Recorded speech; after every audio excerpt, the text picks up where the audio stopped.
Hi, my name is Sherry Neely, and I am a student at Lenore-Ryan University Asheville Center for Graduate Studies in the Master of Arts in Community College Administration program.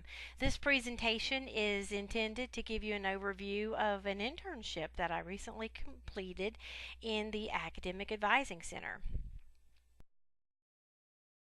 This internship in the Academic Advising Center at Rowan Cabarrus Community College was actually quite an adventure for me professionally because all my experience at the community college had been in continuing education. And I chose this image for my presentation because I feel that it depicts a plant growing, and professional growth is a term that truly sums up my internship time. My overall goal in selecting the internship was to broaden my understanding of curriculum programs. And of course, I narrowed that focus down to some specific learning objectives, which you'll see in a later slide. But to fully understand the context of the internship, you need to understand the history of the ACA Center in relation to the college. The center was created in the fall of 2011 using Title III grant funding from the Department of Education Strengthening Institutions program, and currently it's in the third year of a 5-year grant. The overall purpose was to improve retention, persistence, and graduation rates through the creation of a new advising center and associated activities with that center. Two centers were established, one on each of the main campuses in our two-county service area. Prior to the formation of that center, the students had relied solely on academic faculty advisors for assistance in the selection of courses and registration. And this is the mission of the Academic Advising Center. And I would just like to point out this last sentence that says, "We promote student success by empowering students to take responsibility for achieving their educational and career goals." And you'll see why in a later slide.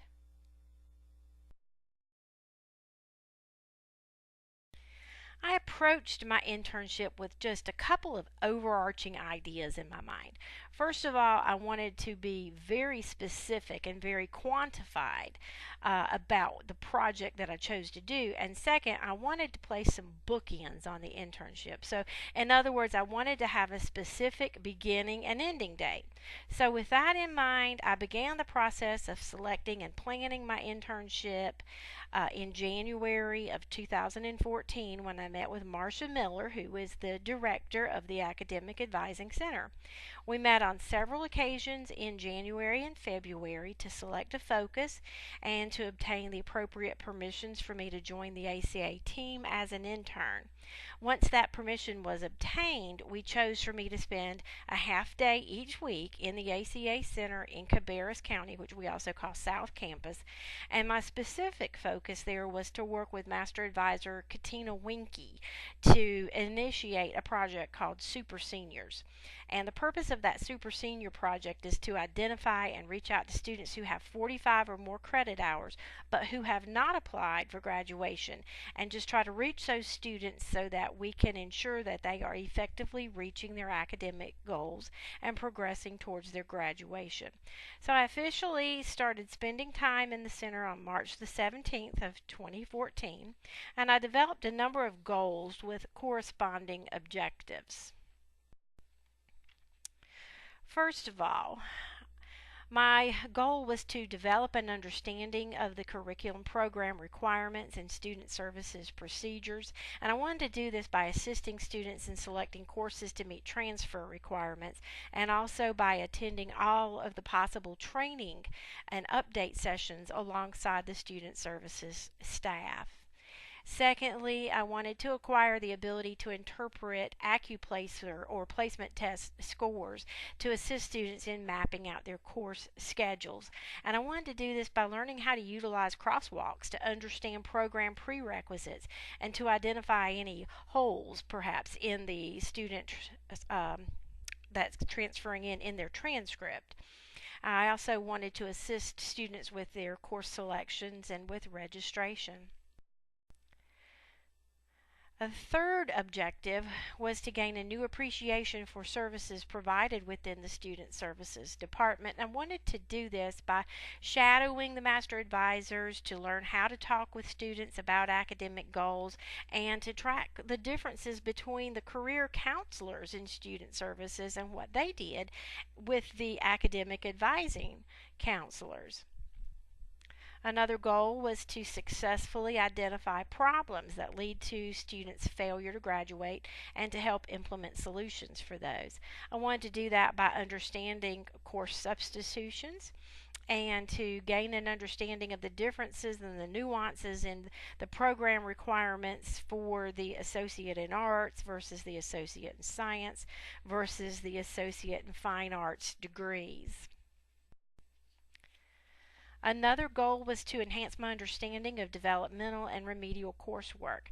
I wanted to do this by studying the student placement test scores and how those translate into various levels of remediation. I wanted to develop an understanding of what multiple milestones are and how can a student exempt out of placement testing. I wanted to learn how remedial math and remedial writing and reading courses have been revised into new course shells. I also wanted to deepen my understanding of the Navigation One Stop Center that had been established and to understand exactly how students are getting directed to the various service points. And I would do that by trying to train and utilize a piece of software that was called QFlow. Ah, but as Robert Burns stated in his poem To a Mouse, best laid plans of mice and men often go awry. There is always the unexpected. My first plan was to finish my work at the site by early May and then use the next several weeks to wrap up the project and complete my presentation. But the initiation of the Super Senior project was dependent on receiving a listing of students by credit hour from an analyst in our College Information Systems Department, and those names had been requested but not received. This waiting period lasted for the first half of my internship time that I'd allotted. So I made a decision to extend the internship period through the middle of July. And then once the data had been received, I had yet another setback. I still did not have access to our college's data management system, Colleague, so my involvement in the project was limited to manipulating spreadsheet data and creating an email mail merge to serve as an initial point of contact. But I happily assumed responsibility for surveying the data and cross-referencing two very lengthy spreadsheets. One listed students with more than 45 credit hours along with their programs of study, and the other listed students who had applied for graduation and their programs of study. I took the two lists and first of all eliminated those who had applied for graduation, and then the remaining student names were combined into one spreadsheet for follow-up. We made a decision to proceed by program of study, beginning with students in the Associate in Arts and the Associate in Sciences programs. So after I cross-referenced and sorted the list, I provided those names to the ACA staff for follow-up for the first phase of the project. Some of the students had very large numbers of credit hours. Some of them were in excess of 80, 90, or 100 or more hours with no degree completed, and it should have only taken about 64 hours to complete a degree. Miss Winky spent the next several weeks until May the 6th examining student reports in Colleague and identifying those for contact. Once she had completed that, Miss Miller and I collaborated to send a email mail merge to these students on May the 9th, and they were advised that an unofficial audit of their student record was warranted, and they were asked to contact the Academic Advising Center for follow-up.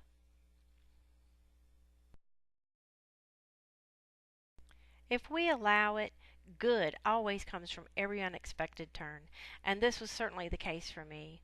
While I waited for data, I shadowed master advisors as they interacted with students. This experiential learning has been an invaluable investment of my time. I was able to work with advisors as they worked with students who had questions about graduation requirements, reverse transfer, transcripts, requirements for transferring to a university, and many other things. As it turned out, I was truly glad that I had extended the internship and had the opportunity to shadow so many different advisors. And then there was another unexpected bonus. For the past 4 years, Rowan Cabarrus' Center for Teaching and Learning has hosted a summer institute targeting professional development. This year, the Academic Advising Center was selected to design and host the sessions. Included in the institute was an opportunity to earn advising certifications, so I jumped on that opportunity and I was able to earn a certification in new student advising, in special populations, and as a completion specialist. I was also able to discuss the sessions with presenters prior to the Institute, which gave me a little sneak preview and also helped me to put everything into context. The Institute was held over 4 days from May 27th to the 30th, 2014, and to earn the certifications, I had to carefully plan my schedule to accommodate completion of all the necessary sessions. The Institute was heavily attended by academic faculty and student services professionals. I was the only representative from continuing education, which proved to be a very profitable networking opportunity for me. I learned so much about advising that week. In fact, I would say I learned more in 1 week than I had learned in the entire time I had spent in the advising center to date. Following the Institute, I was required to pass 3 comprehensive examinations in order to earn my certifications.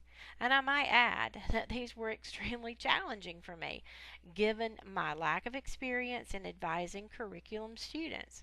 I studied hard and successfully earned my certifications.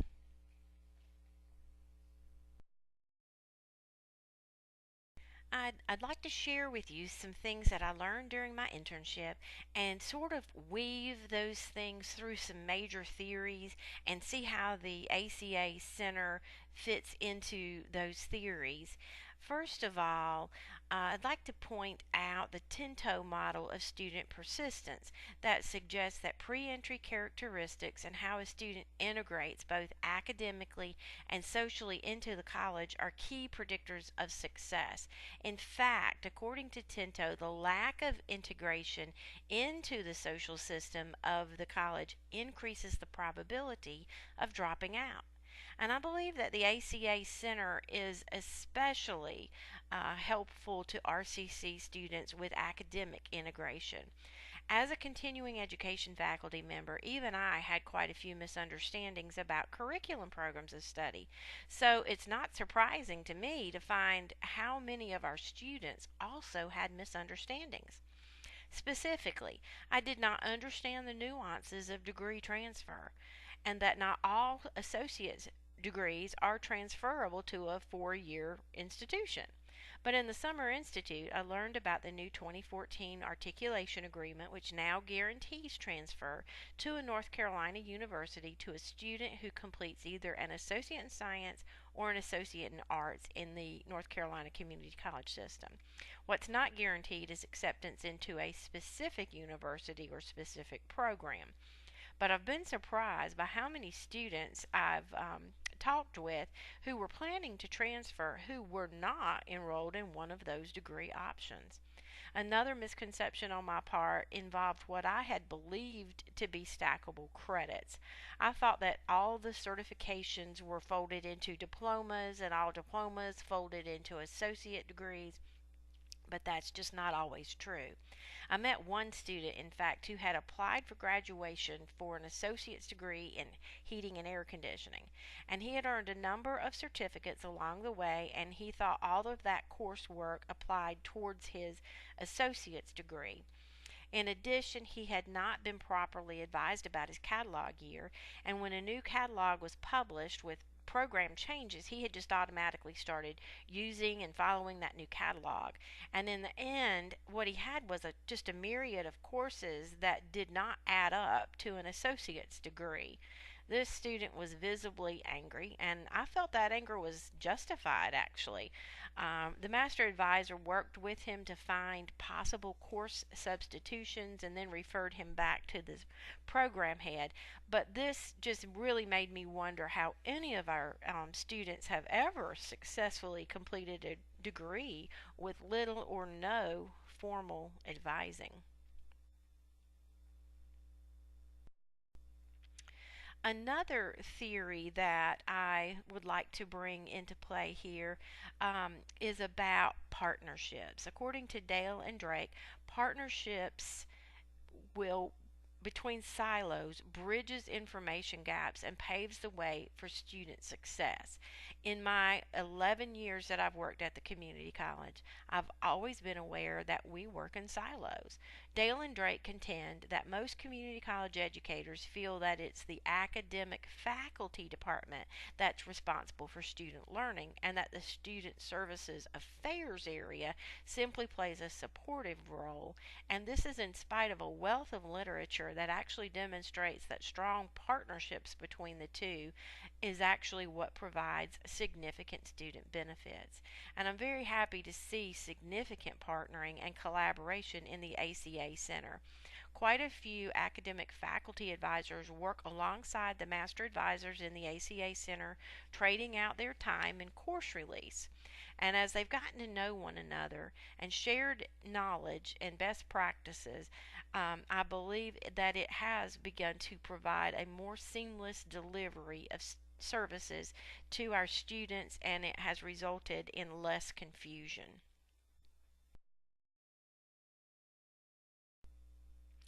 Although success ultimately rests with the individual student, actions taken by an institution makes a positive difference. A New Zealand trial of various methods to improve success showed that pre-enrollment interviews, a more thorough and interactive orientation session, timely faculty follow-up with absent students, and a keep requiring the students to keep a personal education journal through their course of study was very helpful.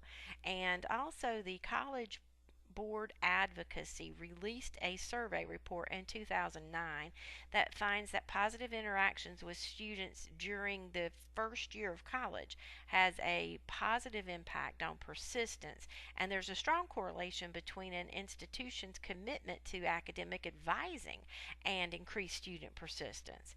It also found that mandatory orientation sessions and an effective early alert system are valuable tools in improving retention. The ACA Center at Rowan Cabarrus has created an orientation session, they call that a GPS session, for new students, but that session is not mandatory at this time. In addition, interventional advising improves persistence. In a survey completed by college counselors, we found that most of their time was spent meeting with students who were actually well organized and motivated rather than with at risk students who often miss meetings and they seem reluctant to even talk with a counselor.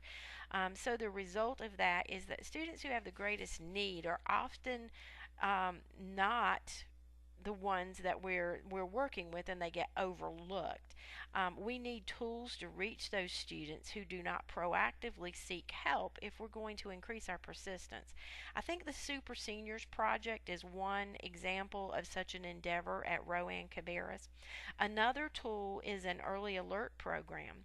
At Rowan Cabarrus, the early alert program is in its just very infant stages, and it hopes to lower the number of students who enter the academic probation uh, phase. In fact, one of the goals of the Title III grant program is that by September of 2016, student persistence for those engaged in early alert intervention activities will increase by 12%. Academic probation even can serve as an interventional advising tool to actually increase persistence. And this is where I want to remind you of that last sentence in the ACA Center's mission statement, which was, we promote student success by empowering students to take responsibility for achieving their educational and career goals. During my internship, I learned that academic probation protocols have not been enforced at Rowan Cabarrus for quite some time. But once the ACA Center was established, the mechanisms that were needed to track and work directly with students were developed. In fact, several students were suspended last semester for failing to stick with the plans that were developed for them in the counseling sessions during their academic probation period. Without consequences, students often do not take plans seriously, and it is time for all of us at the college and for the students to be very serious about student success.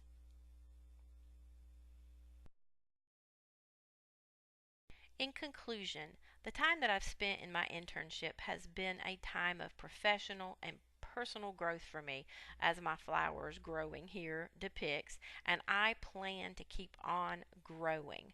I have learned a great deal, but I still am humbled by how much I do not know.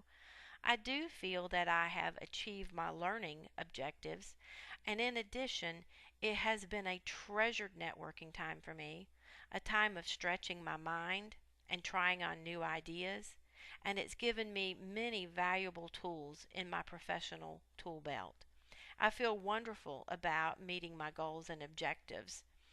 In fact, during a recent conversation with Marcia Miller, the director of the Academic Advising Center, I mentioned that overall I simply just don't feel like I made a big contribution to the center during my internship. But I've certainly been the recipient of quite a number of tremendous contributions to my own skill sets at the community college.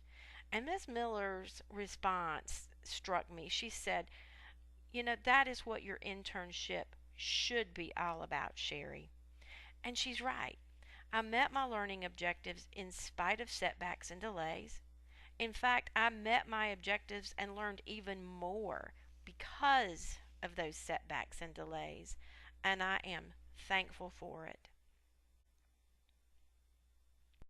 I'd like to give special thanks to a wonderful team of advisors led by Miss Marcia Miller. Without them, this internship would not have been possible.